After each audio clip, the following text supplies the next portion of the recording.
आपली काय प्रतिक्रिया? मला असं वाटतं का जे आरोप केले ते गंभीर आहे, त्याचं काही मी सहमत राहणार नाही. पण SIT चौकशी करायला पाहिजे. तर आतापर्यंत 3.5 लाख शेतकऱ्याच्या आत्महत्या झाल्या, तिथं कोणी असे आदेश दिले नाही. 250 तरुणांना मराठ्यांनी आत्महत्या केल्या, त्याची चौकशी व्हायला पाहिजे का नेमकं काय त्यांनी आत्महत्या करावं लागल्या. ठीक आहे ना, आपण मनोज जरांगे पाटलांची जर SIT चौकशी, ते कोण बोलतं धनी आहे हे काळात, असं मला वाटतं ह्या बाकी बाबतीत पण त्याच्यात ते अंतर्भूत केलं पाहिजे. 250 मराठ्यांनी पोरांनी आत्महत्या का केल्या, त्याचे काय कारण आहे, त्याची चौकशी करायची गरज नाही आहे. त्याची चौकशी केली पाहिजे. सातत्यानं आरोप केला जातोय की राजेश टोपे यांच्या कारखान्यावर जी जाळपोळ झाली त्याचं कट कारस्थान रचलं गेलं होतं. पण जे काय असन, असं जाळपोळीचं कटकारस्थान कोणी रचलं असन तर त्यावर कारवाई झाली पाहिजे. आणखी एक महत्त्वाचा मुद्दा की मनोज जरांगे पाटील यांच्याबरोबर बोलायला, चर्चा करायला कोण कोण जात होते, ती कोणाची माणसं होती, याचीही चौकशी करा असंही त्याच्यामध्ये म्हणण्यात आहे. कुठेतरी तुमचाही उल्लेख आणि मंगेश चिवटे यांचा उल्लेख करण्यात आला. नाही, मला असं वाटतं का आम्ही जे काही आहे ते पहिल्यांदा मी एक कार्यकर्ता म्हणून गेलो होतो उपोषणच्या वेळेस, आणि मग नंतर आपण सरकार म्हणून गेलो. त्याच्यानंतर आम्ही जे गेलो आहे ते एक तर सरकार म्हणून गेलो असेल आणि व्यक्तिगत म्हणून गेलो असेल, तर ही आरपार होऊ दे ना चौकशी. आम्ही काय भडकवलं असेल, काही केलं असेल, असं सरकारचं मत असेल तर काही प्रॉब्लेम नाही. अजय महाराज जे आंदोलन हे करतात, जरांगे पाटलांवर प्रथम भूमिका मांडली, हे खरं तर प्रहार संघटनेचे होते, तुम्ही त्यांना प्रहारमधून काढलं अशी देखील बातमी आल्या. काय नेमकं काय तुमच्याबरोबरचे कनेक्शन काय होतं? त्यांनी केवळ जरांगेंच्या विरोधात भूमिका घेतली म्हणून तुम्ही त्यांना काढून टाकला. तुमच्या पत्रामध्ये असंही लिहिलेलं आहे की जरांगेंच्या विरोधात भूमिका घेऊ नये. आम्ही असं म्हटलं आहे की जरांगे असो की अधिक कोणी व्यक्तिगत कोणावर आरोप करू नये म्हणून ते काढलं. व्यक्तिगत नाही करावं म्हणून ते आम्ही काढलं नाही. याबद्दल त्यांना बारसकरांना जेव्हा मी प्रश्न विचारला तेव्हा ते म्हणाले की मला दुःख आहे की माझ्या कठीण प्रसंगात बच्चू भाऊंनी माझ्या मागे उभं राहायला पाहिजे होतं, तर नेमकी त्यांनी माझी साथ सोडली. नाही, हे सगळं बरोबर आहे, पण एखादं आंदोलन उभं राहत असताना त्या आंदोलनाच्या संदर्भात व्यक्तिगत टीका टिप्पणी करणं हे पक्षाच्या हिताचं नाही, म्हणून आम्ही तो निर्णय घेतला. ही जी आता SIT लावण्यात आली आहे, या SITतून काय निष्पन्न होईल असं तुम्हाला वाटतं? सत्ताधारी आरोप करतायत की शरद पवारांचं हे कारस्थान आहे, विरोधक आरोप करतायत की नाही सत्ताधारी पक्षातलाच एक पक्ष जो आहे तो या सगळ्यांच्या मागे. माझं काय म्हणणं आहे, आरोप काही असू शकते, पण हे तर खरं आहे ना, सत्य आहे का 75व्या वर्षामध्ये मराठे 11 मुख्यमंत्री झाले, 140 मराठे हे आमदार आहेत, मग आरक्षण का भेटलं नाही? तो भाग जो पाहिला सरासरी मराठवाड्यातला सगळ्यात जास्त त्याच्यात प्रभावित आहे, त्या भागातल्या लोकांना एकाना आरक्षण भेटलं नाही. हे सत्य पाहिलं पाहिजे ना. हे सत्य पाहण्याची क्षमता सरकारमध्ये असली पाहिजे.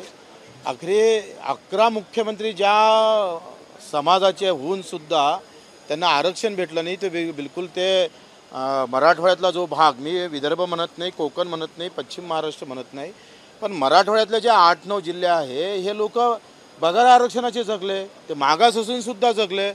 मग याची चौकशी केली नाही पाहिजे? मग मराठा लोक असं म्हणतात का आपल्या समाजाचा माणूस असला म्हणजे समाजाचं चांगलं होते. मराठा समाजाचे 11 मुख्यमंत्री झाले, 140 मराठा आमदार असताना आरक्षण का भेटू शकलं नाही, हा महत्त्वाचा विषय.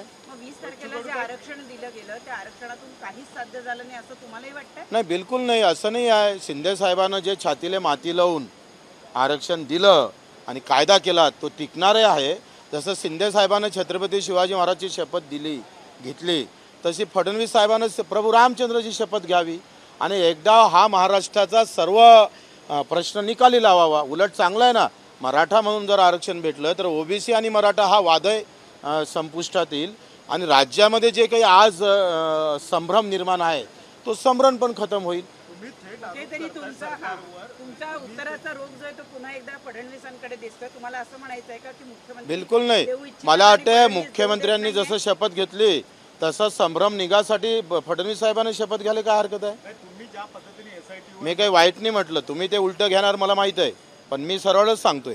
बच्चू भाऊ, तुम्ही ज्या SIT संदर्भात बोलतायत, कारण की सरकारने आता मनोज जरांगेची SIT सांगितली, मराठ्यांचे जे आतापर्यंत मृत्यू झाले त्याची SIT तुम्ही म्हणताय, शेतकऱ्यांची SIT मध्ये कुठेतरी अशा पद्धतीने जर सरकार भूमिका घेत असेल तर तुमचा त्याला विरोध आहे का? माझं काय मत आहे का आखरी एखादं आंदोलन कुठं न्यायचं काय होत असेल, त्याच्यातल्या काही चुका झाल्या असेल, मुद्दामून ते ताणून ठेवल्या जात असेल किंवा जाणीवपूर्वक सरकारला बदनाम केल्या जातं, याच्यासाठी त्या कुणीतरी त्याच्या पाठीमागचा बोलता धनी कोण आहे ते पाहायचं असेल, हे जसं बरोबर आहे तसं माझं असं मत आहे की 250 मराठ्यांनी पोरांनी आत्महत्या केल्या, त्याच्यावर आपल्याला विचार नाही करावा लागेल, त्याच्यावरही विचार करावा लागेल.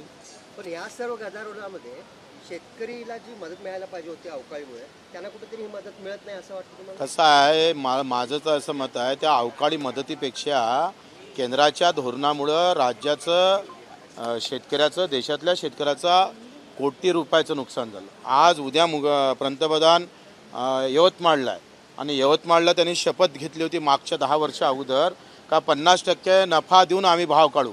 आता तुम्ही यवतमाळला जात आहे पुन्हा, आमचे मोदी साहेब त्यांना मुद्दामून आठवण करून देतोय का तुम्ही पहिली निवडणूक जेव्हा जिंकली तेव्हा तुम्ही त्या एका गरीब शेतकरी महिलाच्या घरी जाऊन 50% नफा धरून भाव काढू देऊ असं तुम्ही तेव्हा आश्वासित केलं होतं.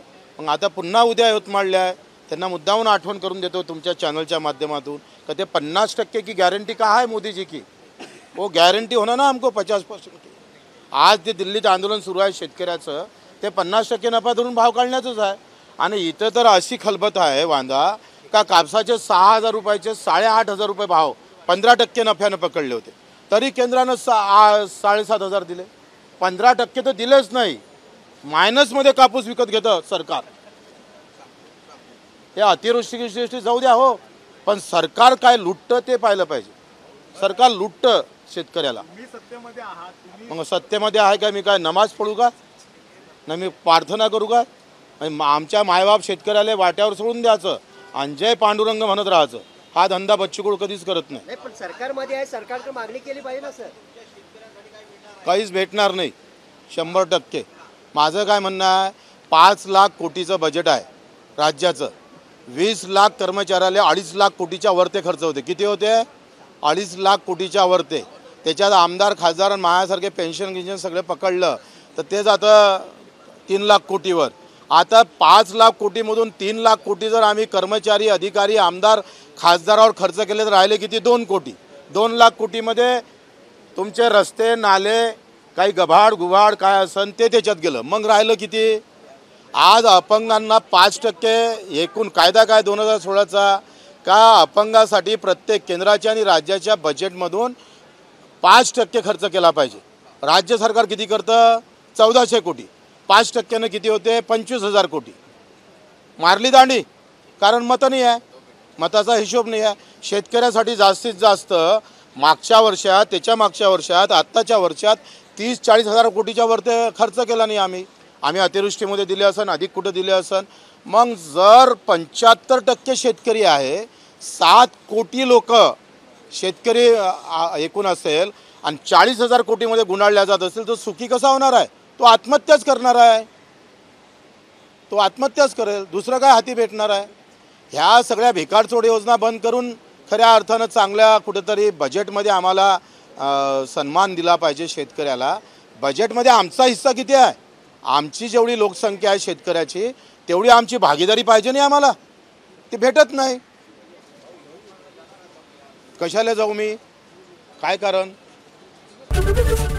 एबीपी माझा, उघडा डोळे बघा नीट.